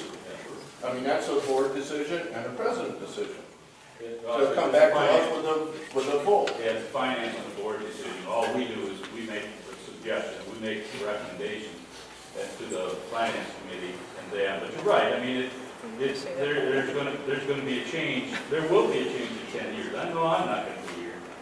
But You have to have some trust. there's going to be transitions. And that's why policy is important, but it's also why it's very important to vote. You vote, we as members vote in who's going to represent us on that board. You should know how they are going to act and talk and vote on certain issues and what's important to them. We need to know that the outlook and the passions that our board members have are match up with our own, and that their goals match up with our own. So it's a very important thing to vote on, and I encourage everyone here to get out and vote, and encourage your neighbors to vote. Just vote. Okay, I got to go with something else. Bob. Thanks. I'm Bob Gilman, live up on the Shoreline Circle, been there 16 years, I guess. I got up at 6 o'clock this morning, drove in from Holland Bass. Two things. One's really a suggestion, and one's a question. I'm gonna feel bad when I drive back home and don't ask them, okay? First suggestion. I'm wondering, because I hear that we are the biggest city in Allegan every weekend. And because of that, I think we deserve a little more from the sheriff's department. Okay? My suggestion is, that we make a substation right across from the ranger station out of these new buildings. And, see if we can entice them somehow to be here. And I keep hearing they probably won't go any higher than the ceiling here, because you're talking part-time for Allegan County. But I just wonder if there's some way that that could happen, you know? And I still have questions. Both Steve and I started this whole thing four years ago by having conversations with the sheriff over something very similar to what you're asking. At that time, the sheriff was Blaine Coates. What you're suggesting was not going to be possible. That being said, he's no longer there, and Mel has had some conversations with the new sheriff, and I don't know his name. But, I'm sorry, Frank Parker? Okay. Anyway, that seems, there seems to be some openness at a cost. So we're entertaining some of that. I don't think a substation is still a possibility, because at a recent Salem Township meeting, we were told by the commissioner that, well, prior to this, Blaine Copes told us there was 3 officers on each shift. Each officer was responsible for 300 square miles. Allegan County is the biggest county in the state, 900 square miles. Since that time, and I think it was in not this past board meeting of Salem Township, but the one before, the commissioner came and said that there's the hours, patrol hours, have been cut because of administrative pressure to work. So now the hours from, let's say, a typical 12-hour shift may have had 10 hours of patrol time. I don't know what it is now, but it's something less. The response time has gone from 5 years ago, the response time has gone from like 12 to 14 minutes to 18 to 24 minutes. So it's continually regressing because of their budget constraints over there. So if we want anything, we'll have to pay for it. If we pay for it, it's like contracting for a contractor, your wife's a contractor. If I have the skills to do that job myself, I won't have to hire a contracting firm to do something and pay them so that they can make money. And that's what it is with Allegan County. I think we can hire, I know we can hire, our board, our proposal to the board and the financial package we've given them allows us to hire some highly skilled people. And it will be cheaper by far to have that in-house, plus we have more control, than to hire a contract outside firm or sheriff department. That being said, I would like to, we want to have a good relationship with Allegan County, and so we're trying to work without paying them to be in here a little more often. So we're working. It's a good suggestion, Doc. What else you got? We have the same situation in Holland. I don't live in the city. I live in Park Township. We don't have a police department. We pay for our sheriff's cart for Park Township. We pay for that. We voted it out. So it might cost us something. Yeah, of course. Yeah, and maybe well worth it. So. I know we had a new sheriff out here, and I thought maybe it'd be worth. Yep. And Mel's already had conversations with them on our behalf. So, because that was part of the review process. It doesn't work for us. Over the off season. So. Okay, ready for my question? Yeah. Okay, I have here a copy of the Capital Reserve Fund that I printed off at home. I don't understand something. The first year, it looks to me like you're gonna get $880,000 if this is approved. For proposal 1. Okay? But I also see in one of these lines, interest rate of 3.5% for some kind of loan. Are we borrowing money the first year? What's going on? Good question. Go ahead. The interest rate that's proposed on there was a proposal that we got, inquiring with a local bank, what it would cost us if we need a line of credit, because a lot of the expenses are delayed projects that need to be taken care of before the funding will come in from the park. We're hoping that doesn't but if you need to cover that line of credit, that's the interest that would. I don't see that in proposal one, that we're gonna borrow money. The board is well aware of it, that we would have a revolving line of credit, and the reason is that our revenue is gonna continue to be level, right? But some years, we'll have enough cash on our own that we'll be able to borrow it to ourselves if we know it's coming back. So the bank loan would only be a revolving loan if and when we need it. We'll try and use our own reserves as much as we possibly can, and I say that's what we're gonna do, but I have to get approval from the board to use anything other than the 180-day reserve that they set for. Now, that being said, yeah, it would be a short-term loan if we loaned it from ourselves or from the bank, but all those costs are the interest that you see, hopefully it won't be there. But again, we're trying to bring a conservative budget, conservative being worst-case scenario or best-case guess. So if we needed to borrow at all, we would show the line items would show, like last year, the graph showed when we'd have to borrow and when we would have extra cash. So that's where those numbers come from, is the cash flow. And overall, if you had to borrow money, if you didn't have it, to borrow it to yourself, that would probably be about $130,000 at 3.5%, which is one half under prime, which is the proposal that we got from the bank. So it's worst case scenario on interest. Like my house, I know that next year my roof needs to be replaced, so I'm saving some of the money from this year, because I know that's gonna happen. I don't think I did that from you. Yeah, it is. If you look at the bottom line in there, you'll see when there's extra cash left over, it starts off with that extra cash of the next year. So it flows over. We're not, let's say if we got $100,000 left in 1 year, we're not just putting that in a kitty somewhere. It has to stay in the capital reserve. So it goes up to the next year, and then the budget comes in for next year, and the same dollars flow through. The next year you might be short.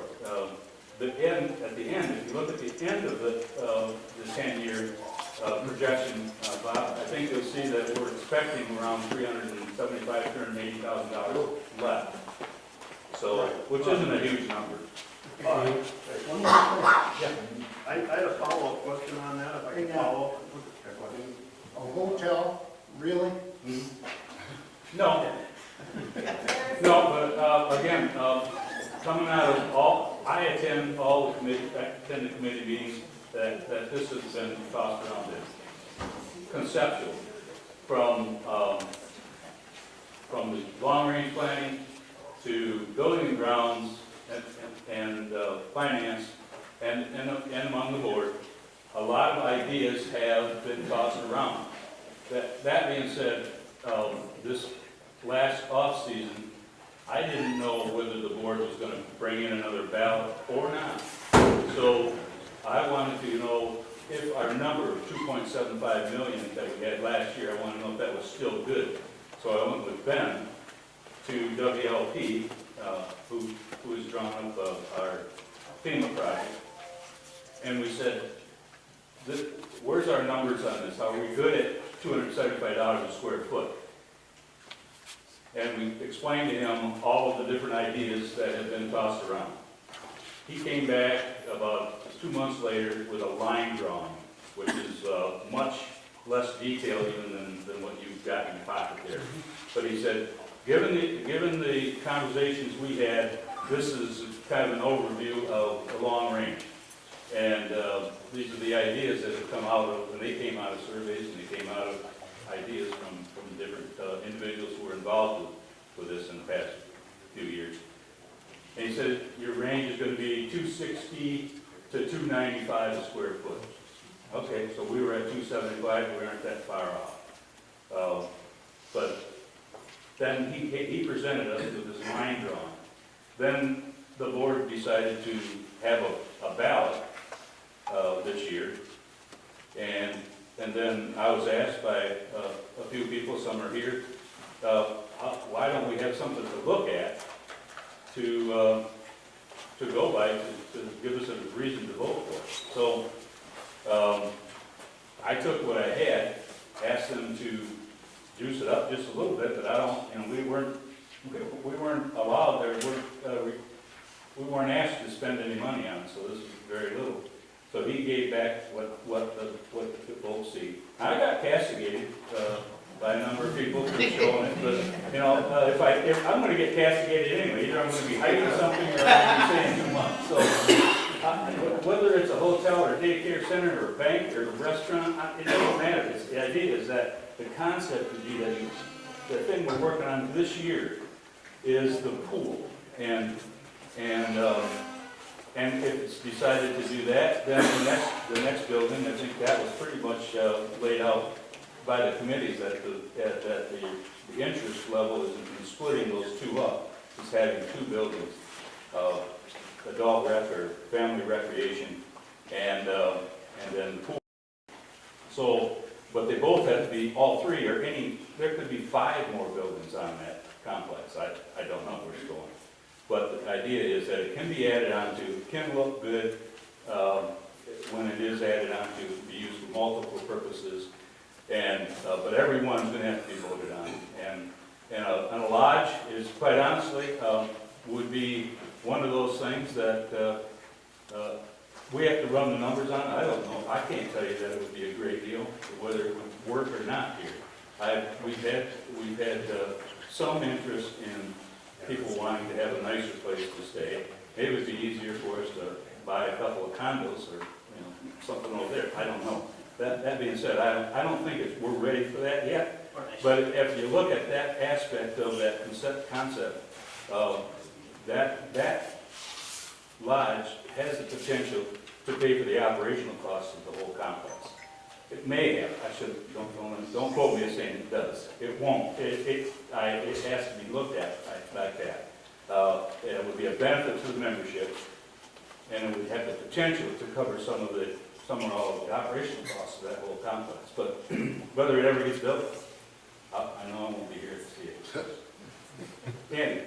I just want to follow up on the previous comment about the CRF fund and the borrowing interest and et cetera, et cetera. I mean, that was one of the things when I looked at it even last year, when you look at the bottom line of the spreadsheet that's on the CRF website and you look at the ending capital fund balance, most years it's negative until we get to the very end and then we catch up and we have $300,000 left over at the end of 10 years. But most years it's negative. And that's fine. But you have to understand that within that overall budget, there are replacement and repair costs, and there are new amenities. And I already mentioned even in the footprints, a phase 2 pool. And there are lots of other things. If you looked at last year's details, this year we're not shared those details, but if you look at the details, you see retail center renovations and upgrades of the CCs and new countertops and upgrades of the cabins and et cetera, et cetera. And it's fine to borrow money to fix things that you have to fix. But when I look at the details, and I see in the details last year, a phase 2 pool spending $100,000 in 2022, and the ending capital fund balance that year was a negative $675,000, to me, I'm thinking, we're spending money on new upgrades and amenities, things that are not absolutely necessary when we don't have the money yet. And so I don't have a problem with spending money and borrowing money for fixing things that have to be done. But upgrades and amenities don't have to be done. I wouldn't go out and borrow money to put a new pool in my backyard. I would save up the money and then spend it when I have it. So that's my fundamental problem with the negative balances. When you go negative and spend money on upgrades and new amenities, I think that's not a correct plan. I would wait till the very end. When you got the money at the end and you collected 10 years, go ahead and put the pool in. But I don't think that's proper. That's my opinion. Well, one thing you and I have in common, we're very conservative, and I don't like borrowing money either. I'm a cheap Dutchman, but so I don't like borrowing money. That being said, is that these are expectations or estimates, all right? So if it's, we expected to replace the indoor pool in 2021, 22. Look what happened. Right. So we don't know what's going to happen, but we plug them in so that we have them in an area and we spread them out. Now, the reason you're seeing a lot of negative fund balances at the beginning is, and that's why some people are wanting to just do a 5-year. Well, the 5-year is where the most money needs to be spent because it has been delayed for so long. And so you need the 10-year to get us down to a $200 assessment. If we went 5 years, last year, I think the 5-year number, the 10-year number was 325, the 5-year number was 675. So they have to front load, the front is loaded because of things that need to be done. So we need the back, and that's why you see cash coming back again toward the end. But that being said, every year, they won't be, the priorities will be the things that are needed the most. And if a new pool in phase 2 is an option, and/or to fix it or repair a building is an option, the repairs will have to come first. And that the board will look at that. When I looked at the details last year, I saw like every year, one cabinet would be upgraded at $30,000 a cabinet, year by year by year. Over a 6-year period, they would upgrade all 6 of the cabinets. But we didn't have the money to upgrade the cabinets. We're borrowing money to do that. And I thought, well, then I would wait until the end and upgrade the cabinets after 8 or 10 years. That's possible if they're still livable. And that's the other thing, this the thing is that if we have to maintain them in order to generate revenue off them, then we have to do something with it. We aren't gonna do it all in 1 year unless they were all built different times, so that's why we're leapfrogging, same thing we do with vehicles. Those cabins generate money as well. Yeah. That money should go towards fixing them. Why is that not happening? That all the revenue that comes in, whether it's golf carts, cabin, campsite, all goes into operations. So in a sense, they do go back into maintenance. Now, if they ever have to go in at the end, that's what I was talking about a while ago. If we come at the end of the year and we have excess revenue, which we've had for the last 4 years, and then the board can say, okay, we're gonna designate some of these reserves that we've got left over now, that the year is done, and we want them to pay toward capital. They can transfer into capital, we can't transfer out of capital. So once it's in there, it's gotta be spent on buildings, and grounds and those kind of things. But otherwise, the operational reserve can be used to keep up the park. The capital reserves are used to repair and replace buildings. That being said, there are some new items on that capital budget. I think you asked about this earlier. And you want to speak to that, Kimberly? I think it was about 6. It's around 700,000. I was going to say 650 or 700,000 of the 9 million. It's just new replaceable items within the park, new amenities within the park of the 9 million. And I just want to clarify your comment about using the operational revenue to go towards picking up sites. And I think what's getting missed is that there are operational expenses that they take too. So you can't forget about that. But second of all, the capital reserve fund does have only under 700,000 of that reserve is new amenities. 1.2 million, and I've answered this question, is repairs that have been laid off for the last how many years that need to be replaced. And we're going to just continually put those projects in delay and behind, and it's going to cost us more. Every year that we delay it, it's going to cost your park more. So that needs to be thought about. Can we get a list of those projects? Yeah, I do have a list of those projects, yeah. And actually did share that with the comment of,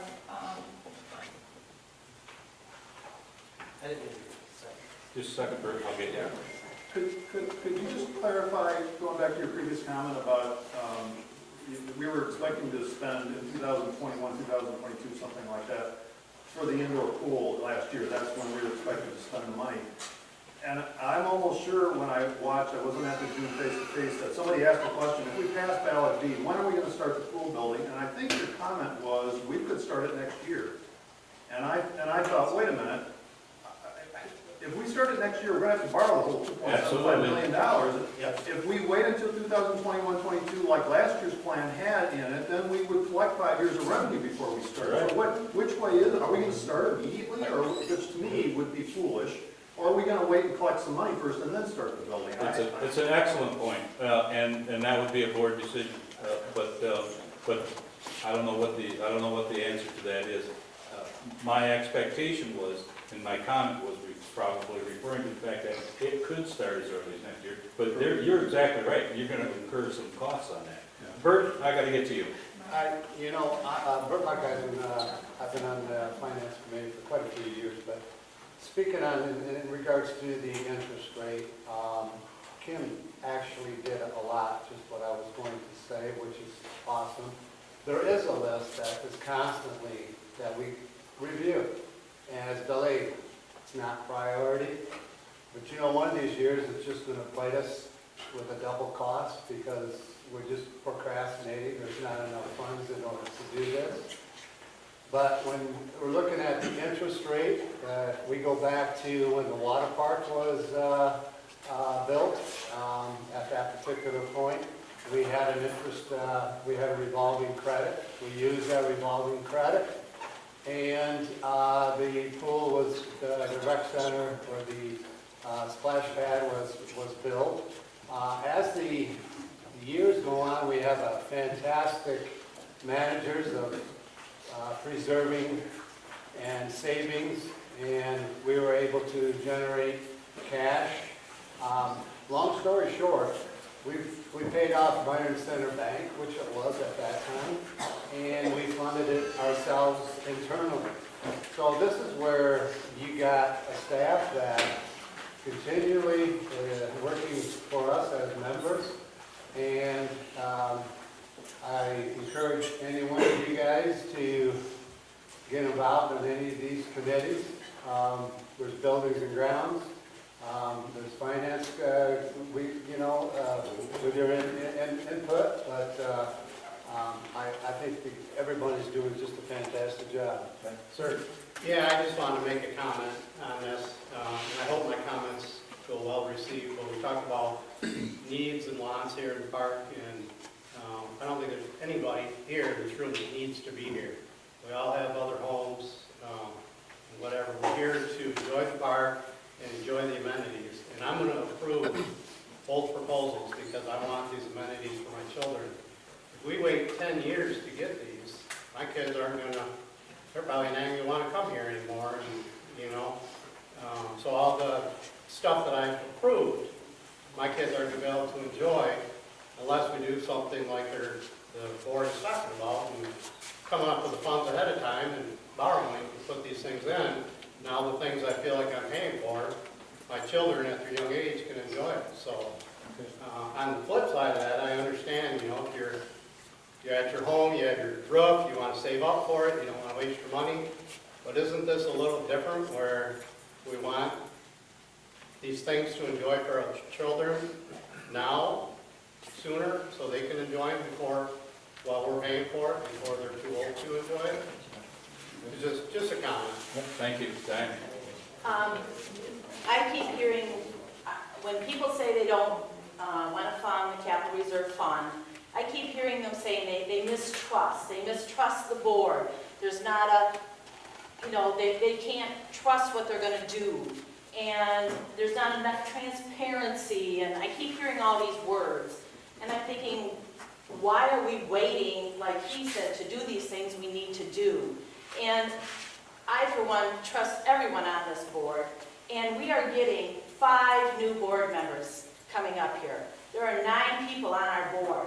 We're getting a majority of our board is going to be new board members this year. And I hope that you all can trust them, and that you all will vote to trust them and say, I'm going to trust you to do what is right with this money. Because I know you will, because I know that you love this park. And I can't imagine that I'm going to vote no and put you in a position that you can't fix things that need to be fixed just because I don't believe you're transparent enough. It needs to be done.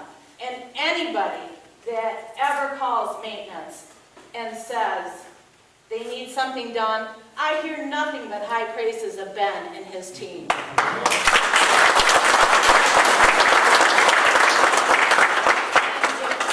If you're going to vote no every year, because I don't know what's going to change the trust issue around here, if you're going to vote no every year and tie Ben's hands and he can't fix anything around here, he can probably go get another job someplace else where people will back him. And there's nothing but good things ever said about you, Ben, and your team. And you're doing a great job. Same way with Steve.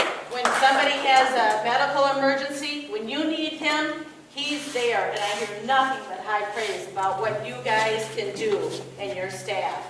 Now, when you pull me over for a ticket or give me a ticket, because I don't have my campfire out all the way, I'm not liking you so much. But I hear nothing but good things about you guys, and I want to back you, and I want to back this board, and I want to back the new people coming in, those 5 new what is right, and I know you're doing what is right now with all your heart, so thank you. Thank you. Bob? She just stole all my I've been here about 3 years, and I've gotten very involved. I'm on committees, and I've had the opportunity to work with and meet Gene and Ben and Steve and Kimberly and Min Jack and many more, and they're all outstanding. They give of their hearts to this place. They're very fiscally responsible. They're very trustworthy. And I've heard in the past, you know, I haven't been here 28 years or whatever, and the other administration may have this or that. These guys are outstanding, and we should trust them, we should trust our board, and we should vote yes on their proposals.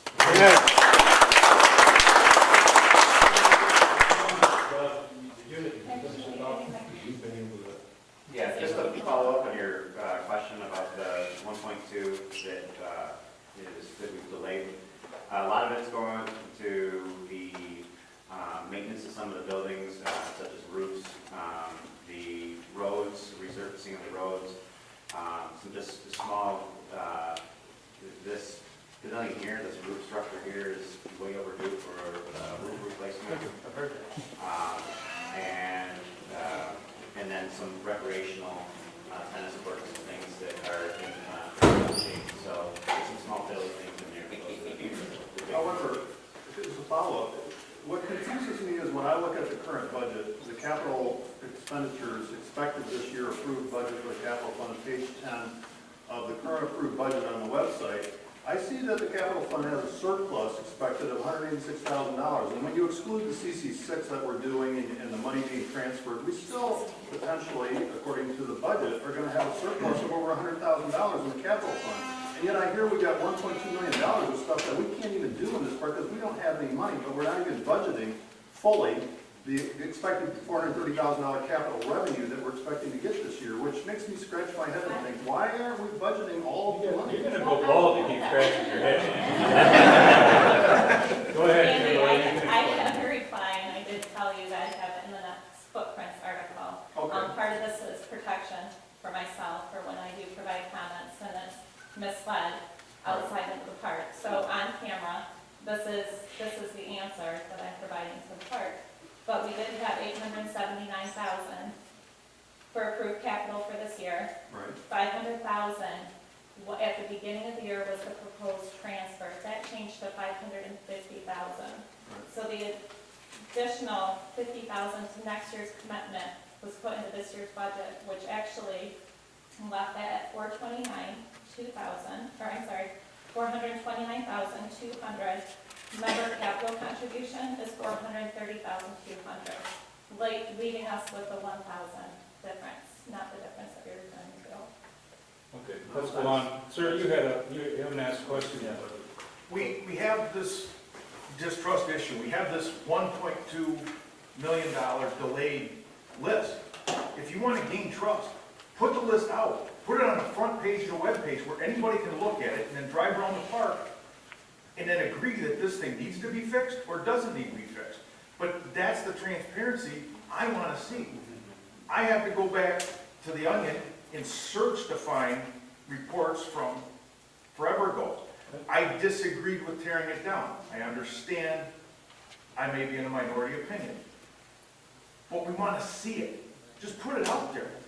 We don't know what we were paying Byron Center Bank now. We don't know what we would be paying now tomorrow to fund the new pool. And I've asked this question And multiple that's what you have a board for.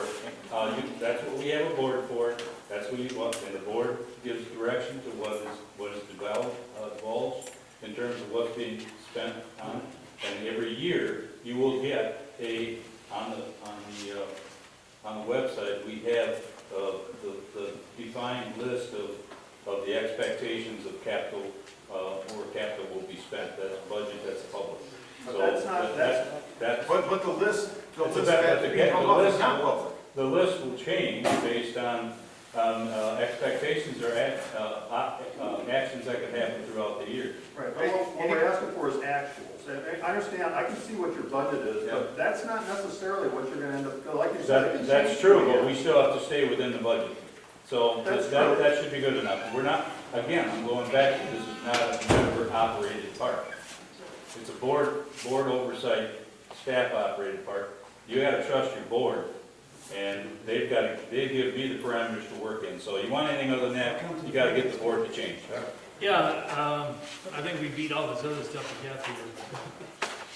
You haven't talked about this in a while, and this is the gate problem you're having with the dam. Do you have a solution? We do. Have you done studies on replacing it? Have you done studies on the dam? Are there any problems that we need to know about? We inspected the gate valves, and we are actually in the process of getting the gate valves built, and they're going to get installed this fall, so. How is that going to affect the lake level when you go to install that? Because if you're replacing it, the water's going to go rushing out, because that's the gate's for. We actually plugged that, we hired a contractor to plug that last year, so we could do the inspection. He successfully plugged the inlet tube to the overflow, was able to suck the water out of that, inspect them, found out that we needed to replace them, so we've done it once, and God willing, we'll do it again. Do you have a cost, what that's going to cost yet? We don't have a total, we have an estimate of, I think, 115. Yeah. That's on the budget. What we did is, we had an engineering firm draw up, or actually hired a company to draw up the new valves. They're stainless valves. And then we hired another firm, a separate firm, a third party, to overview those drawings, because none of us here are hydraulic engineers. We want to make sure that those were going to work, as well as the contractor that's installing it wanted to make sure that they were sufficient. And we got a solid report back on the drawings and their abilities, along with a maintenance schedule and a number of things that we would do on a quarterly or annual basis, an ongoing maintenance, which is really why we're at today. For 46 years, those valves have never been opened. And our dam has to be inspected every 3 years because it's considered a high-risk dam. And when, I think it was the second year I was here, was the first inspection that I was involved with, and then they said at that point, you gotta replace the valves at some point soon, or you gotta be able to operate them. So I think it was this last one, and that's why we had it inspected and found that they were not gonna be operable. And so we decided to put in the budget to replace the valves, and then from then on, we will definitely make sure that there's an annual and a quarterly maintenance schedule that's followed, so that we don't run into this again. But it's a good question, and it's one of the things. It's the main thing that keeps water in here, right? And we wouldn't want to lose that. One other thing, someone asked for the pay schedule. I don't want to know about the kids that guard the pool or the people that clean the bathrooms, but I would think the board members should be able to have you tell us what the department heads are making. And we got board members here, so that's my opinion, and if they want to act on it, they should. Thank you. Yeah. I just want to say that the board members love the park. This is their service to us. They put many, many hours in representing us. And when some of us make them afraid to serve, at some point, we're going to have a board that's not trustworthy or not representing the park. These guys all want to have a good park, and everybody has said they love the park. So we'd like to keep it so that everybody could love the park and not be afraid to serve us. Thank you. Phil. All I say is I gotta leave, but people, we're under $2,000 per year. That's incredible for a park this size, for what we have. That's incredible. Go somewhere else and try to find something like this. You can't, for everything we have. It's amazing. At the same point, the worst thing I see in this, I work in IT, this is the worst thing that was ever invented.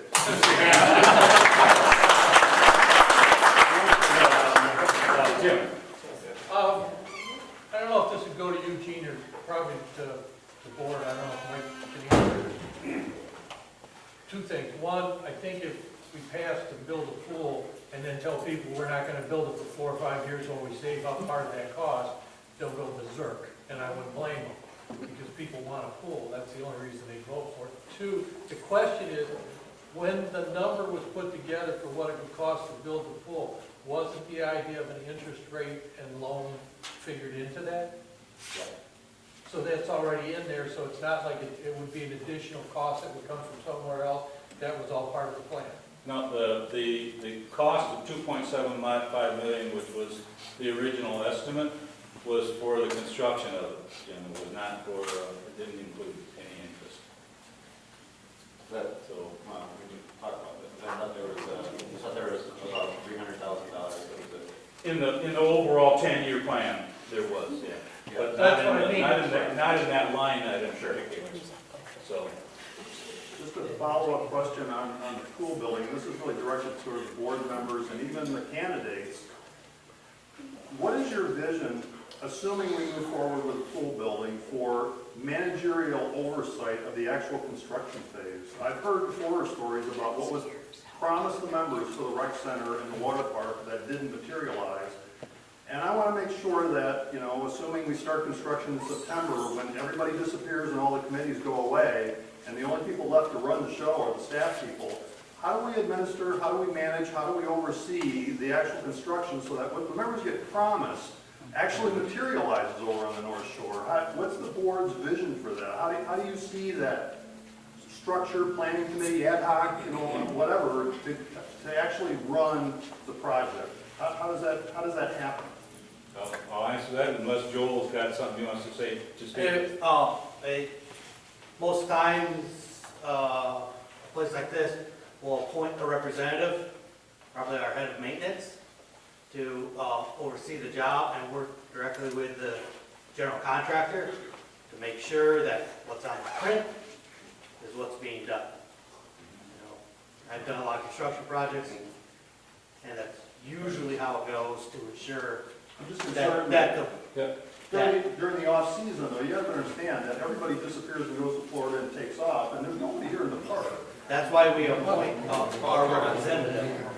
How much do you know about building a pool? I'd say most of us don't know anything about building a pool. Who cares if we're here or not?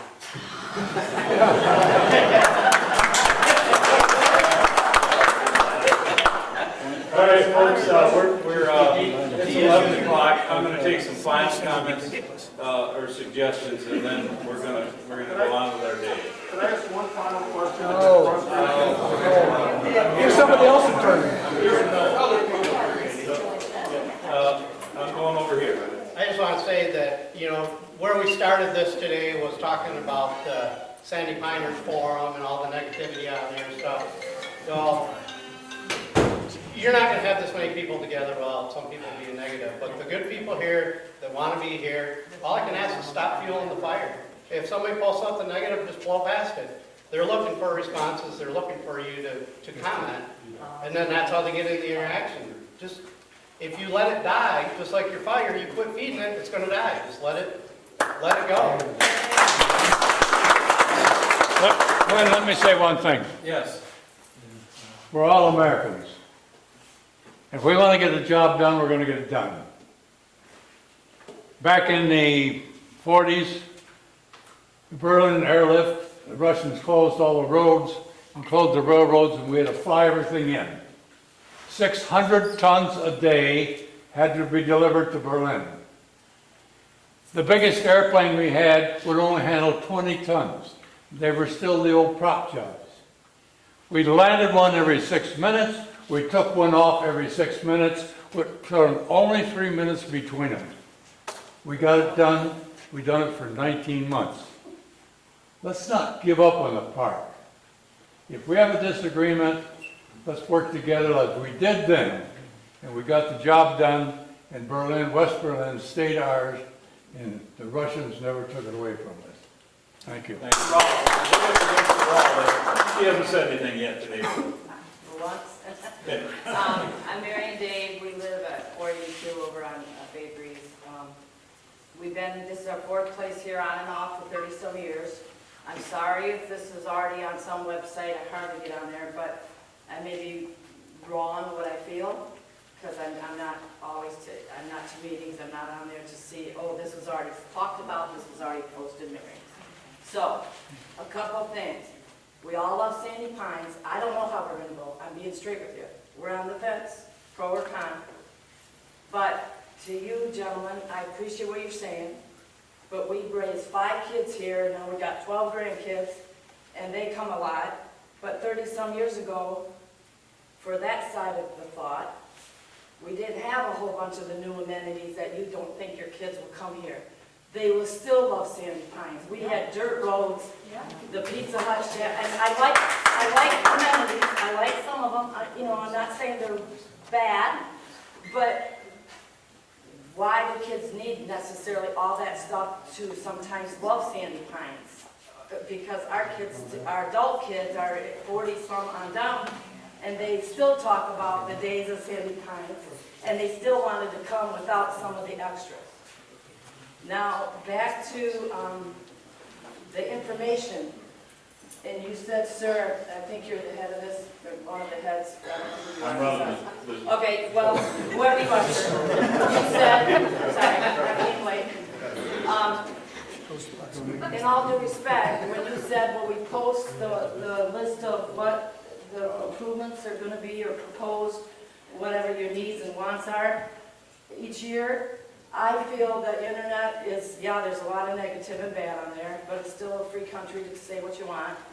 But also, I feel that it is also great for information, if you choose to use it for information, good or bad, negative or positive.